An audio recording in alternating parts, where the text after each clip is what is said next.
Hello everyone, so back again with the new topic named enzyme after the vitamins. If you have not seen my vitamins revision video, so you can check in my channel in the playlist. So next topic जो आज हमारा वो है enzyme.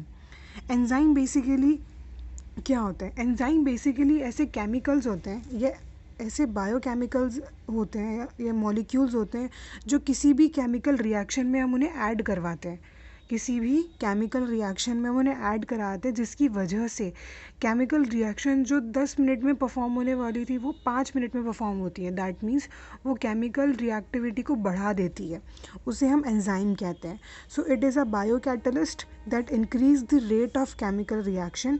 और इसकी एक ख़ास बात ये है कि ये खुद कभी भी मिक्स नहीं होगी केमिकल रिएक्शन में और हमें हमारे प्रोडक्ट के साथ एज इट इज़ मिल जाती है.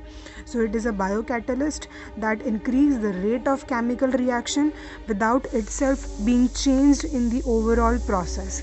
This is known as enzyme. तो अब एंजाइम्स में हमारे पास में टाइप्स ऑफ एंजाइम्स हम देखते हैं. टाइप्स ऑफ एंजाइम में फर्स्ट हमारा एंजाइम्स दो तरीके की होते हैं. आरएनए जिसके अंदर राइबोजाइम्स, आरएनए जिसके अंदर आरएनए एज अ मटेरियल हम यूज़ करते हैं bio as a bio catalyst, जिसे हम राइबोजाइम भी कहते हैं. और सेकंड हो गया प्रोटीन्स.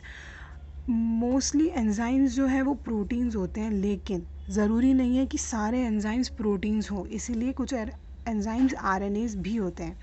प्रोटीन्स में दो तरीके की हो गई, सिंपल एंड कॉन्जुगेटेड. सिंपल यानी प्रोटीन यानी एंटायरली अमाइनो एसिड्स का बनेगा और किसी भी चीज़ का नहीं होगा, सिर्फ और सिर्फ अगर अमाइनो एसिड चेन प्रेजेंट है that means these are simple protein enzyme. फिर हो गया कॉन्जुगेटेड. कॉन्जुगेटेड दैट मीन्स जो सिंपल के जो प्रोटीन्स के साथ में काम करेंगे, प्रोटीन्स के साथ में कुछ नॉन प्रोटीन पार्ट भी प्रेजेंट होता है जो वर्क करता है एज अ कोफैक्टर. अब कोफैक्टर से यहाँ पे क्या मतलब है? कोफैक्टर से यहाँ पर मतलब ये है कि हमें प्रोटीन की जो कैटालाइटिक एक्टिविटीज़ है कभी कभार इनिशिएट करवाने के लिए, कभी कभार केमिकल रिएक्शन में वो साथ में प्रेजेंट होते हैं एज अ वर्क एक्टिवेट करने के लिए. हर एक केमिकल प्रोसेस में इनका एक पर्टिकुलर कोफैक्टर्स हर एक केमिकल प्रोसेस के लिए प्रेजेंट होते हैं. सो कॉन्जुगेटेड में आ गए protein plus non protein part. अगर किसी एंजाइम के अंदर सिर्फ और सिर्फ प्रोटीन प्रेजेंट है तो हम उसे कहेंगे एपो एंजाइम. अगर किसी एंजाइम में सिर्फ और सिर्फ प्रोटीन प्रेजेंट है, नॉन प्रोटीन पार्ट है ही नहीं, यानी कोफैक्टर पार्ट है ही नहीं, तो उसे हम सिर्फ और सिर्फ एपो एंजाइम कहेंगे. अब जब हमने कहा कि नॉन प्रोटीन पार्ट जो कोफैक्टर की तरफ वर्क करेगा, तो वो भी दो तरीके के होते हैं, कोएंजाइम एंड मेटल आयंस. यानी कोएंजाइम यानी कुछ complex organic compounds. Organic compounds यानी कार्बन कंपाउंड्स हो गए, तो कुछ ऐसे ऑर्गेनिक कंपाउंड्स होंगे जो साथ में प्रोटीन के साथ काम करते हैं. और कुछ मेटल्स आयंस भी हो सकते हैं. हम काफ़ी बार आयंस का एग्जाम्पल भी पढ़ते हैं कि आयंस भी होते हैं. अगर वो एक कॉम्प्लेक्स ऑर्गेनिक कंपाउंड है यानी प्रोटीन के साथ में कोएंजाइम प्रेजेंट है, तो वो दो तरीके के से अटैच्ड होता है. First is prosthetic group, second is को सब्सट्रेट ग्रुप. प्रोस्थेटिक ग्रुप्स ऐसे ग्रुप्स होंगे जो प्रोटीन्स के साथ में टाइटली बाउंड होंगे. और टाइटली में वो कौन से बॉन्ड्स बनाएंगे? कोवैलेंटली और नॉन कोवैलेंटली टाइटली बाउंड होंगे प्रोटीन्स के साथ में. सो ऐसे कोएंजाइम्स जो टाइटली बाउंड होंगे प्रोटीन्स के साथ में, कोवैलेंटली और नॉन कोवैलेंटली, उसे हम प्रोस्थेटिक ग्रुप कहेंगे. और ऐसे एंजाइम जो लूजली बाउंड होंगे प्रोटीन्स के साथ में, वो होंगे को सब्सट्रेट एंजाइम्स. और अगर मेटल आयंस है तो मेटल आयंस जो भी दो तरीके के हो गए, एक हो गए मेटल एक्टिवेटेड एंड मेटलोजाइम्स.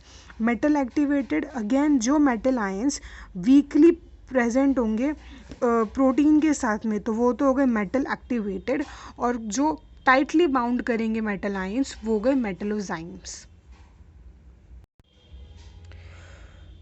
नाउ एक एंजाइम की प्रॉपर्टीज़ क्या होती है? तो most enzymes are proteins. Most enzyme are proteins except RNA molecules which is ribozyme. ये हमने ऊपर भी देखा था. तो ऐसा ज़रूरी नहीं है कि जितने भी एंजाइम्स है वो सिर्फ प्रोटीन ही है, आरएनए भी हो सकते हैं. ये हाईली स्पेसिफिक होते हैं. ये हर एक पर्टिकुलर रिएक्शन के लिए एक पर्टिकुलर टाइप ऑफ एंजाइम हम यूज़ करते हैं. Exhibit enormous catalytic power rate of reaction को बढ़ा देते हैं और एक्टिवेशन एनर्जी को कम कर देते हैं। Do not change in the equilibrium state. एक इक्विलिब्रियम स्टेट में यानी जब रिएक्टेंट से प्रोडक्ट का एक रिएक्टेंट जब प्रोडक्ट में कन्वर्ट होता है और जब हम उसमें एंजाइम यूज़ कर रहे हैं तो एंजाइम रेट ऑफ रिएक्शन को बढ़ाता ज़रूर है, एक्टिवेशन एनर्जी को कम ज़रूर करता है, लेकिन वो कभी भी खुद चेंज नहीं होता है उसके साथ में। तो जैसे में कि एपो एंजाइम्स जो removal of cofactor that means non protein part अगर प्रेजेंट नहीं होगा, सिर्फ और सिर्फ एंजाइम प्रोटीन कंपोनेंट प्रेजेंट होगा, उसे हम कहेंगे apo enzyme. Biologically active conjugated enzyme is called hello enzyme. जो बायोलॉजिकली अपने आप एक्टिव हो जाते हैं ऐसे कॉन्जुगेटेड एंजाइम जो बायोलॉजिकली एक्टिव हो जाते हैं उसे हम हेलो एंजाइम्स कहते हैं। अब हम देखते हैं naming and classification of enzyme. तो नेमिंग और क्लासिफिकेशन के बारे में जब हम देखते हैं तो 6 क्लासेस हमें पता चलती है। एक एग्जाम्पल है EC which is enzyme commission, जिन्होंने जितने भी एंजाइम्स हैं उनका नाम दिया है। सो एंजाइम कमीशन EC.2.7.1.2 ये हेक्सोकाइनेस का नेम है, इसका क्लासिफिकेशन और नेमिंग है हेक्सोकाइनेस के लिए एज एन एग्जांपल। तो ये है हमारे 1 2 3 4 5 6 टाइप्स ऑफ एंजाइम्स की नेमिंग। तो फर्स्ट है EC1 which is election enzyme commission 1 which is oxido reductase. किस टाइप की रिएक्शन को ये कैटेलाइज करेगा? ऑक्सीडेशन रिडक्शन रिएक्शन, यानी जिस रिएक्शन में ऑक्सीडेशन और रिडक्शन दोनों साथ में होगा उन रिएक्शंस को ये कैटेलाइज करेगा। फर्स्ट ट्रांसफरेज जो जिस भी रिएक्शन के अंदर ट्रांसफ़र करना होगा, दैट मीन्स अगर A-B का एक मॉलिक्यूल है उसको C एटम के साथ में रिएक्ट करवा रहे हैं तो यहाँ पे ए बी मॉलिक्यूल में से A अलग हो गया और B और C एक साथ बाउंड कर रहे हैं। देन हाइड्रोलाइज जो हाइड्रोलाइसिस रिएक्शन यानी वाटर की प्रेजेंस में जो रिएक्शंस होती है उसके लिए हम हाइड्रोलाइज यूज़ करते हैं। Then lyases which is synthesis, अगर हमें किसी का सिंथेसिस करवाना है without the presence of energy which is ATP, lyases यानी सिंथेसिस हो रहा है बिना ATP की प्रेजेंस में, उसे हम कहते हैं लाइजेज। देन आइसोमरेज जो आइसोमराइजेशन रिएक्शन करेगा, AB का BA बना देगा। Then lyases that means synthesis without the presence of ATP जो रिएक्शन देगा। और लाइगेजेस दैट मीन्स सिंथेटेजेस, ऐसी एनर्जी ये यहाँ पे रिएक्शन जो है जब बनेगी A+B तो यहाँ पे ATP यानी एनर्जी की रिक्वायरमेंट होगी, तो यानी ATP की प्रेजेंस में एक A एटम और B एटम मिलके AB कंपाउंड बना रहा है। तो ये है हमारा naming and classifications of enzyme. So biochemical nomenclature जिसमें हम डिस्टिंग्विश करें synthetases from synthesis. So synthesis that means lyases, LAYASES जो हमने यहाँ पे देखा था LYSASES सिंथेसिस। उसके अंदर the catalysis condensation reaction in which nucleotide triphosphate that means ATP और GTP is also an energy, उसकी रिक्वायरमेंट नहीं होती है as an energy source, no nucleotide triphosphates यानी नो एनर्जी रिक्वायरमेंट। लेकिन सिंथेटेजेस में हमें catalysis condensation reaction in which nucleotide triphosphate ATP is required as an energy source। synthetases के अंदर हमें energy source चाहिए पर synthesis में energy source नहीं चाहिए। तो lyases में energy source नहीं चाहिए और ligases में हमें energy source which is our ATP हमें चाहिए। अब एक एंजाइम सबस्ट्रेट कॉम्प्लेक्स जो है किस तरीके से बनता है? So the formation of an enzyme substrate complex is the first step in the enzymatic catalysis. यानी सबसे पहले अगर एंजाइम और सबस्ट्रेट का कॉम्प्लेक्स ही नहीं बनेगा तो हमें प्रोडक्ट कैसे मिलेगा जल्दी? तो सबसे पहले एंजाइम सबस्ट्रेट का कॉम्प्लेक्स बनता है। अब कैसे बनता है वो देखते हैं। The region which contain the binding and the catalytic site term at the active site of the enzyme. Basically enzyme का वो रीजन जहाँ पर एंजाइम का ऐसा रीजन जहाँ पर सबस्ट्रेट अगर बाइंड करता है उस साइट को एक्टिव साइट कहते हैं। कैटालाइटिक बाइंडिंग साइट और कैटालाइटिक साइट कहते हैं। The substrate bind to the active site of an enzyme by multiple weak bonds and non covalent interactions like hydrophobic interaction, hydrogen bond, ionic interactions और reversible covalent bond. अब ये बात तो हमें पता है कि हमें एंजाइम और हमें सबस्ट्रेट से प्रोडक्ट बनाना है। अब अगर सबस्ट्रेट जो है वो एंजाइम से बहुत ज़्यादा स्ट्रॉन्ग बॉन्ड बना लेगा तो वो अलग ही नहीं होगा, और हो सकता है कि एंजाइम भी साथ में रिएक्ट कर जाए। तो ऐसा ना हो, इसीलिए वो मल्टीपल वीक बॉन्ड जो नॉन कोवेलेंट वीक बॉन्ड के साथ में इंटरेक्शन करता है, हाइड्रोफोबिक बॉन्ड, हाइड्रोजन बॉन्ड, आयनिक इंटरेक्शन और रिवर्सिबल कोवेलेंट बॉन्ड के फॉर्म में। The free energy released during the interaction of enzyme and substrate called binding energy. जब एंजाइम और सबस्ट्रेट बाइंड करते हैं तब जो एनर्जी रिलीज होती है उसे हम कहते हैं बाइंडिंग एनर्जी। तो बाइंडिंग जो है एंजाइम और सबस्ट्रेट की बहुत हाईली स्पेसिफिक होती है। हमने ये कहा है कि हमने ये देखा है कि एंजाइम्स जो होती है वो हर रिएक्शन के लिए एक पर्टिकुलर एंजाइम होती है। एंजाइम्स आर हाईली स्पेसिफिक, इसलिए एंजाइम और सबस्ट्रेट की बाइंडिंग बहुत ही स्पेसिफिक होती है। तो जब हम एंजाइम और सबस्ट्रेट के जब हम बाइंडिंग देखते हैं तो हम दो मॉडल जो है मोस्टली पढ़ते हैं। फर्स्ट है हमारा lock and key model and second है induced fit model. Lock and key model जो है वो एमिल फिशर्स ने दिया था 1894 में। उन्होंने ये अज्यूम किया है कि जो एंजाइम है वो एक हाईली कॉम्प्लीमेंटारिटी शो करता है विद दी सबस्ट्रेट।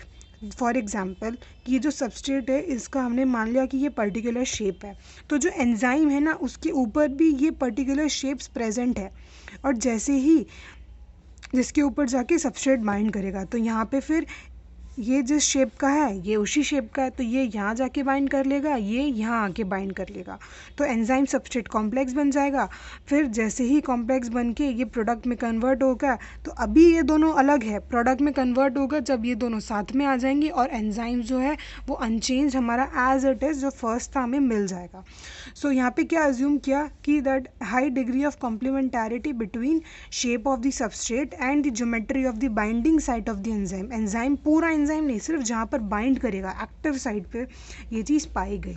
तो the complementarity between enzymes and their substrate is the basis of the lock and key model. तो लॉक एंड की मॉडल का बेस क्या है? कॉम्प्लीमेंटारिटी बिटवीन एंजाइम और सबस्ट्रेट। एंजाइम और substrate, enzyme की तो active site और सबस्ट्रेट पूरा, उन दोनों के बीच की कॉम्प्लीमेंटारिटी के ऊपर लॉक एंड की मॉडल बताया एमिल फिशर्स ने।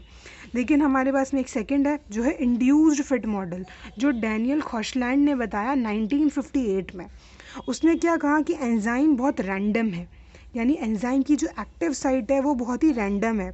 जैसे ही हम एक सबस्ट्रेट आ जाता है और उससे बाइंड करता है, तो जब वो बाइंड करता है ना उस टाइम पे एंजाइम उस सबस्ट्रेट के अकॉर्डिंग चेंज हो जाता है, और चेंज होने के बाद में वो सबस्ट्रेट को प्रोडक्ट में कन्वर्ट कर देता है और एंजाइम खुद वापस से इरेगुलर मिल जाता है। So enzymes are flexible and that shapes of the active sites can be markedly modified by the binding substrate. That means enzyme की शेप जो है वो सबस्ट्रेट से मॉडिफाई की जा सकती है। तो the binding of the substrate induces a conformational changes in the enzyme. यहाँ पर एक कन्फर्मेशनल चेंज हो रहा है, यहाँ पे एक इरेगुलर सरफेस थी बट यहाँ पे कन्फर्मेशनल चेंज आ रहा है एंजाइम की सरफेस में because of the binding of substrate. So the changes in the enzyme that result in the complementarity fit once the substrate is bounded. तो जैसे ही सबस्ट्रेट बाउंड करता है इसे यहाँ पे कॉम्प्लीमेंटेशन शो करेगा, और ये जैसे ही प्रोडक्ट में कन्वर्ट हो जाएगा, प्रोडक्ट में कन्वर्ट होने के बाद एंजाइम वापस इरेगुलर आ जाएगा। तो ये है हमारे induced fit model and lock in की मॉडल जो हम एंजाइम्स के लिए पढ़ते हैं।